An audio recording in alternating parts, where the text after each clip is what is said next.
Hi, my name is Joshua and I'm from the League of Amazing Programmers.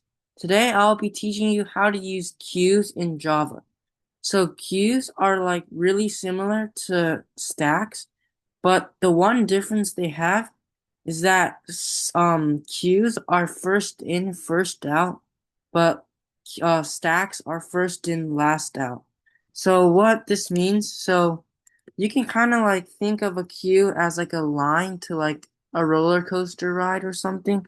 So if you had like one person here, if there's like one person that joined first, then he will be at the front of the line, and second person and third person. So over here, if this is our queue, if we did the queue dot remove, then the first person would be removed because the first person was the person that was in first.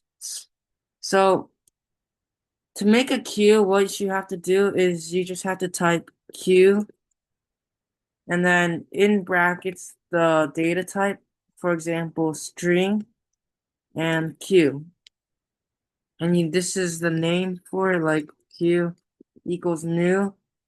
And instead of a new queue, you have to do linked list, which is the easiest way to do it.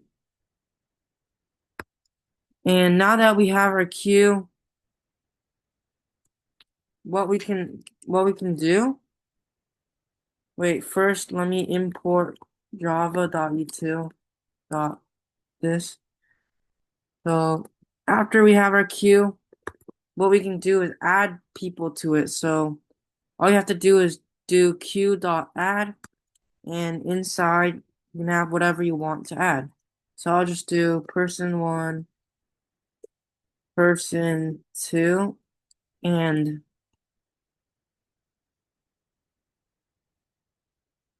person three.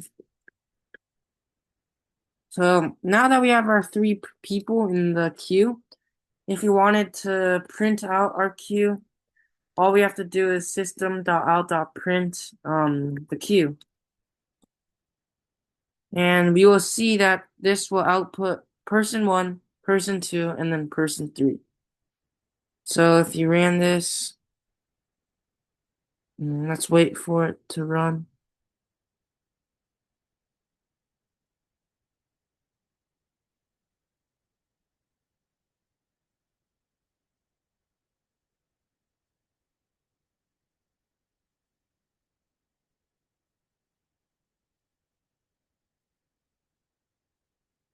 Okay, so here you see it says person one, person two, and person three. So now what if you wanted to remove a person from the line? Then what we can do is instead of queue.add, we can do queue.remove. And this will just remove the first person in the line. So in this case, person one. So, and we can also like this also returns an element.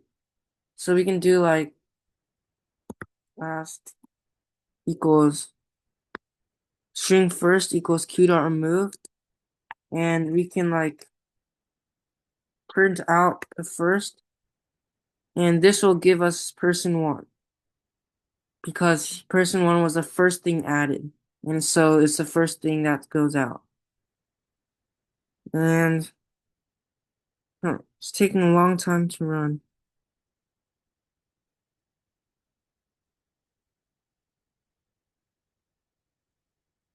So here you can see that person one is removed from the list, and now our list would be person two and person three. So after we have that list, what if you wanted to return the first element but without removing it? Well, you can do this easily by doing q.peek. And what this peek will do is it will peek at the first element without removing it. So here, first two, this variable will store q.peek. And because the list because the queue is person two and person three, well, this will print out person two. So as you can see, this is our queue in the beginning, and then we removed person one from it. So this is our list after we removed person one, and then this is what we peaked at. So these are like the basic functions of a queue in Java. If you want to try them out on your own code, you can do that now. Thank you for listening.